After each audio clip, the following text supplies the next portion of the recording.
O esporte pode ser um campo brutal e implacável, onde carreiras podem ser abruptamente interrompidas por lesões graves e devastadoras. De lesões na medula espinhal a fraturas de joelho, nenhuma parte do corpo está imune aos riscos inerentes ao esporte. Erros que resultam em lesões podem, infelizmente, encerrar precocemente a carreira de atletas. Neste vídeo, faremos uma breve retrospectiva das lesões que puseram fim à carreira de alguns jogadores de futebol, cada um com uma história única e trágica. Jezé Rodrigues. O vídeo começa analisando o caso emblemático de Jezé Rodrigues, uma promessa do Real Madrid que tinha o talento para se tornar uma grande estrela do esporte, mas que infelizmente nunca conseguiu atingir seu potencial, devido a uma grave lesão. Durante uma partida contra o Schalke 04 em março de 2014, o que poderia ter sido apenas mais um jogo para o jogador canário, acabou culminando em uma carreira que não atingiu o esperado. Ryan Mason. Em 10º lugar, temos uma das lesões mais impactantes do mundo do futebol, protagonizada por Ryan Mason, um talentoso meio-campista inglês. Mason chegou a ficar à beira da morte após um choque violento em uma partida em 22 de janeiro de 2017, quando tinha 25 anos.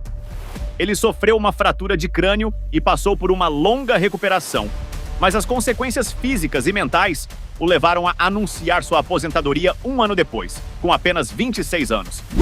9. Marco Van Basten. As lesões de Van Basten começaram no final dos anos 1980, com um problema persistente no tornozelo que exigiu cirurgia. Apesar de retornar ao jogo após a operação, ele continuou a sentir dores, o que o fez perder uma temporada inteira. Em 1995, aos 31 anos, Van Basten anunciou sua aposentadoria devido às lesões, mas também por querer perseguir outros interesses fora do futebol. Mesmo com uma carreira relativamente curta, ele deixou uma marca significativa no esporte. 8. Fernando Redondo. Redondo, um elegante meio-campista argentino, é amplamente considerado um dos melhores de sua posição.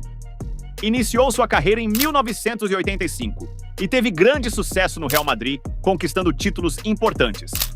No entanto, após se transferir para o Milan, sua carreira começou a declinar devido a várias lesões, levando-o a se aposentar em 2004. 7. Álvaro Domingues. O defensor espanhol estava em ascensão no futebol, mas uma grave lesão na coluna o fez passar por várias cirurgias, levando-o a se aposentar aos 27 anos em 2016.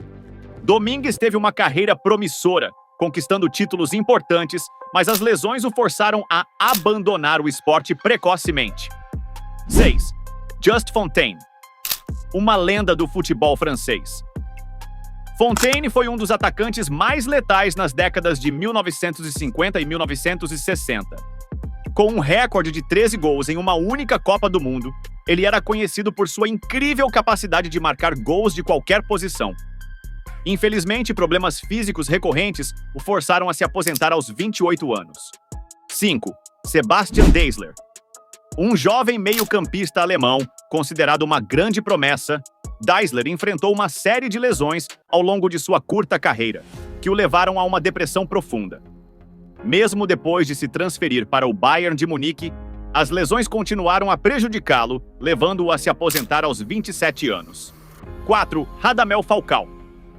Conhecido por suas qualidades defensivas e liderança em campo, Falcao foi um dos melhores defensores do mundo. Mas uma grave lesão no ligamento cruzado o afastou dos gramados pouco antes da Copa do Mundo de 2014. Embora tenha tentado retornar ao futebol, sua carreira nunca mais foi a mesma após essa lesão. 3. Gabriel Batistuta. O renomado atacante argentino sofreu várias lesões no tornozelo ao longo de sua carreira, que eventualmente se tornaram irreversíveis. Apesar de seu profissionalismo e determinação, Batistuta jogou muitas vezes com dores intensas, o que resultou em problemas físicos graves após sua aposentadoria. Em uma entrevista, ele revelou que sofria de dores constantes nas pernas, consequência das exigências físicas do futebol profissional. 2. Ronaldo Nazário.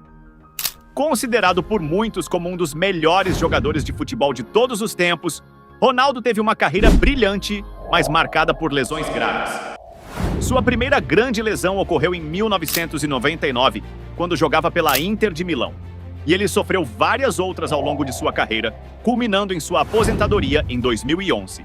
Ronaldo, um fenômeno desde os 20 anos de idade, 2 vezes bola de ouro, melhor jogador do mundo de forma unânime. Tudo isso antes de romper os ligamentos do joelho 2 vezes. A segunda, numa das imagens mais chocantes da história do esporte, com seu joelho explodindo ao dar uma pedalada no jogo da Inter contra a Lazio. Muitos especialistas cravaram: Ronaldo não voltaria a jogar futebol profissional. Voltou e foi artilheiro e jogador decisivo no pentacampeonato do Brasil em 2002. Ainda fez história no Real Madrid e depois no Corinthians, ao voltar ao Brasil após uma 3ª lesão de ligamento nos joelhos, quando estava no Milan. As lesões não impediram o fenômeno de entrar para a história do futebol, mas sem elas, ele teria feito muito, muito, muito mais. Fernando Torres. O início de carreira fulminante no Atlético de Madrid, aos 16 anos, rendeu ao atacante Fernando Torres o apelido de El Niño, o fenômeno natural que provoca alterações no clima no mundo todo. E ele justificou o apelido no time espanhol e no Liverpool. Mas o estilo de jogo, de muito arranque, muita força e explosão, cobrou seu preço nos músculos de Torres. Seguidas lesões musculares, algumas em cima de uma mesma região, foram limitando a capacidade física do jogador, que rapidamente deixou de ser o fenômeno que era, em especial a partir da chegada ao Chelsea, em janeiro de 2011. Um momento tenso marcou o empate por 1-1 entre Deportivo La Coruña e Atlético de Madrid em 2017. Aos 36 minutos da segunda etapa, o atacante Fernando Torres disputou bola no seu campo de defesa com Bergantiños, e ambos se chocaram com a cabeça. Só que o camisa 9 do Atlético levou a pior no lance. Caiu desacordado no gramado e sofreu traumatismo craniano. Alguns deles correram na direção do atacante para evitar que ele enrolasse a língua, numa suspeita de convulsão. Depois de minutos de tensão no gramado, o jogador saiu imobilizado até ser transportado para uma ambulância rumo ao hospital. Fernando Torres passou por uma tomografia computadorizada no crânio e cervical. Não houve alterações nem lesões traumáticas. No dia 15 de julho de 2018, foi anunciado no Sagan Tosu, do Japão. Após atuar por apenas uma temporada na equipe da J-League, Torres anunciou sua aposentadoria em agosto de 2019. Sua última partida oficial foi no dia 23 de agosto do mesmo ano contra o Vissel Kobe. Essas histórias mostram o lado sombrio do futebol, onde o sucesso e a glória podem ser rapidamente substituídos pela dor e pela frustração das lesões. Gostou do vídeo? Deixe seu like e se inscreva em nosso canal para receber mais vídeos como este. Um grande abraço e até breve!